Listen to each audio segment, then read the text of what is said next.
Welcome to another edition of our channel, Stock Kubera. Our focus and vision is to provide right information to the investors to think right, invest right, and create wealth right. Today we'll be discussing on one of the stock which has a potential to create wealth multifolds. Yes, you heard it right. It may be a multi-bagger going forward. Today we are speaking about green hydrogen stock. What is this green hydrogen? How does it work? Green hydrogen, as we know, it is achieved through a process called electrolysis, powered by renewable energies such as wind and solar. Going forward, wind and solar will be the industry to look forward. So what is this electrolysis? Electrolysis is a process which involves using an electrical current to break down the water molecule into oxygen and hydrogen by using the electrodes. Clean energy, why we require in the future is, especially for automobile and the aerospace industries, this can be a game changer. It can be a energy that can be used as a clean energy for the world. Green hydrogen, as we are aware, is a hydrogen generated by renewable energy or from low carbon power. Green hydrogen has significantly lower carbon emissions than the grey hydrogen, which is produced by steam, reforming of natural gas, which makes up the bulk of the hydrogen market. If you want to check the market value of this particular green hydrogen market, it has been valued at 676 million US dollars in 2022, and it is projected to reach the USD 7,314 million by 2027, growing at the CAGR of 61% from 2022 to 2027. So isn't it interesting? If you want to be a first to know about our new videos, hit the subscribe button. The green hydrogen stock, what we are referring to is MTAR Technologies. MTAR Technologies is a small cap company listed in our stock exchange. MTAR Technologies is currently having a market capital of around 5,500 crores and was established in 1969 as a supplier of coolant channel assemblies to Department of Atomic Energy, Government of India. Since then, MTAR is evolved into a precision engineering company with an international footprint. MTAR has got employee strength of around 1740 as of 2022. Company has also involved into business of manufacturing critical components for civil nuclear energy, fuel cells, aerospace and defense industries. Some of the elite customers of MTAR includes HAL, ISRO, Bharat Dynamics, DRDO, and in the clean energy sector, even it includes customers such as Bloom Energy and Andritz Hydro. It has also got customers in marine such as Kongsberg. Let's understand the segmentation of MTAR Technologies. MTAR Technologies broadly classifies its product portfolio into four segments: civil nuclear energy, fuel cells and others, aerospace, followed by defense. The share of fuel cells and others and the aerospace division in the total revenue has grown multifold over the years to 62.61% and 14.99% in fiscal year 2022. Respectively. Geographically, the revenue share income from abroad accounted to 62.73% of the total income for the company. However, the concentration of the customers is a cause of concern, since only two customers together accounted to rupees 233 crores or 73% of the revenues in fiscal year 2022. When we discuss on the industry overview, clean energy and the fuel cells industry, as it is the largest division of the company, fuel cells like the batteries are used to provide power. But unlike batteries, which need to be recharged, they provide energy as long as hydrogen and any other fuel is supplied to them. They are used in military equipments, unattended sensors, unmanned vehicles, automobiles, and more. According to Annual Energy Outlook 2020, the adoption of fuel cells clean energy is projected to grow from 150 megawatts in 2019 to 185 to 200 megawatts by 2025.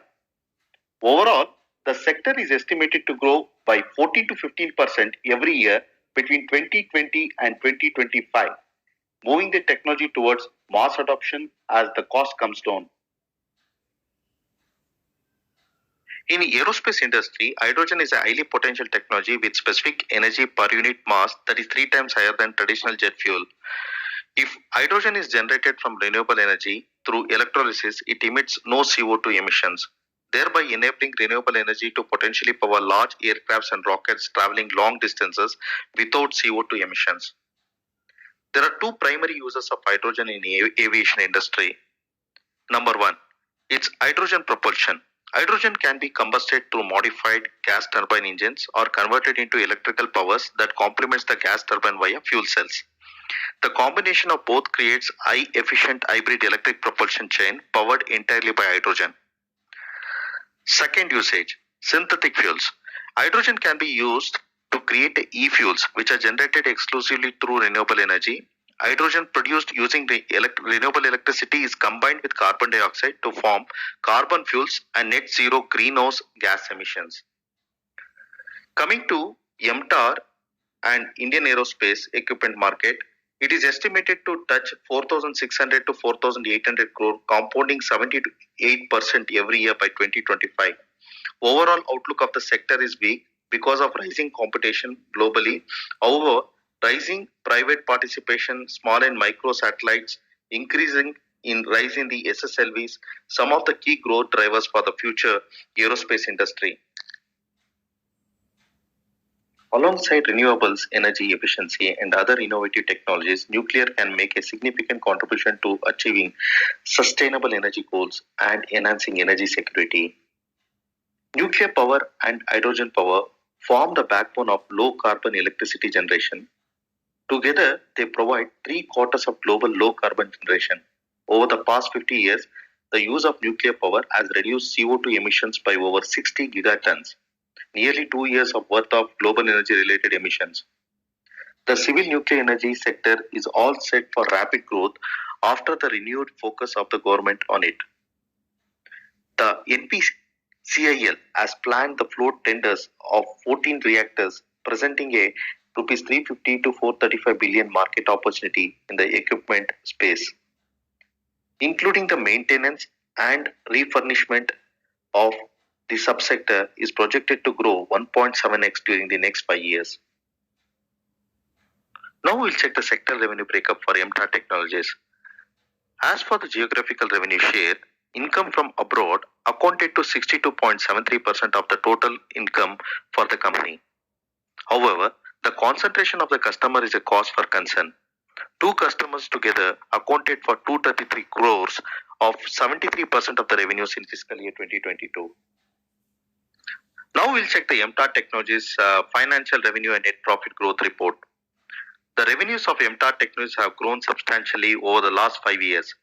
The revenues of MTAR Technologies has grown at an impressive CAGR of 15.07% per annum over the past 5 years.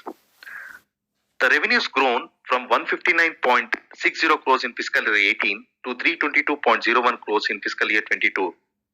The bottom line grew by 55% from 39.20 crore in fiscal year 19 to 60.88 crore in fiscal year 2022. The table below highlights the growth of operating revenue and net profit of MTAR Technologies for the previous 5 years, which is substantially growing and it is increasing year after year. This is the slide which explains about the operating margin and the net profit margin of MTAR Technologies. The operating margin and the net profit margin of the company have remained volatile over the years because of the difference in the net tax, other income, and rise in material cost. Now we'll check the efficiency of MTAR Technologies in terms of ROE and ROCE over the last 5 years. Historically, the company has clocked return ratios of ROCE and ROE for its investors. The figures have come down in the last 2 fiscal years as the company raised money via IPO and term loans. The data presents the ratios of MTAR Technologies from fiscal year 18 to fiscal year 22 for your review. Now we'll check the shareholding pattern of MTAR Technologies. Promoters hold around 47.18% of the shareholding, followed by FIIs holding 3.79%, then domestic investors holding around 28.31%, and followed by the public holding 20.72%. A concern in a reduction in promoter shareholding from 62.24% pre-IPO to 50.25% post-IPO, and then further down to 47.18% as of December 31st, 2022 looks a concern from the promoter side, where 3.07% stake since the listing has been reduced. Considering the future plans and the growth stories of MTAR Technologies, these are the few statements which has come from the MD, Mr. Srinivas Reddy. Company is doing very good with clean energy business, specifically to fuel cells, more orders received. Quarter 3 reports card for the EBITDA margin is 29%, approximately company targeting much stronger growth further. Revised guidance given by the company of 80 to 85% revenue forecasted, which is going to be around 575 to 600 crores going forward. Geographically, more exports to US, Israel as well, and going forward, Europe and South Korea will be focused. But currently, most of the exports are going to US. Utilization capacity is very high, expanding self-sufficient. Company also planning for a capex of around 40 to 50 crore. Since company also like to enter into energy storage systems with various customers. R&D is sufficient for the company with group of engineers in-house to manage the future innovations for developing new products with available facilities. Company is also planning to build the launch vehicles of launching satellites. So more export orders have been expecting. 3 years of MOU with the Indian National Space Promotions and Authorization Centers will be the game changer for the launch vehicle projects as the company moves forward. So this slide explains the MTAR Technologies key metrics. Current market price, the stock is trading at 1636. Market capital is 5031 crores. EPS at 30.3 and stock PE is at around 54. Dividend yield is 0.17%. Debt to equity is 0.18, which says it's a safe stock. ROE. When we say ROC, it is 15.77%. ROE is 11.9%, which need to improve. Promoter holding, as we discussed in the previous slides too, it is around 47.2%. Net profit margin is 29.9%. Operating profit margin is 18.9%. Book value is 183. And price to book value is around 9.48, which is very high at the moment. So this is the highlights of the key metrics. In conclusion, MTAR Technologies is a great company considering the future growth and development aspects. The positive of the companies are company more focusing on the clean energy and getting more orders for the same. Company's expansion plans and quarterly sales growth makes it more attractive. The earning growth and the stable margins will likely to result in shareholders' delight and shareholders' gains in the future. But MTAR Technologies, currently it is overvalued considering PE of 57.8 and the price to book value of around 9.48%. We request you to do your research accordingly on the stock and take appropriate decisions after in consent with the financial advisors. You can take a right decision, but long term, it can be a great stock.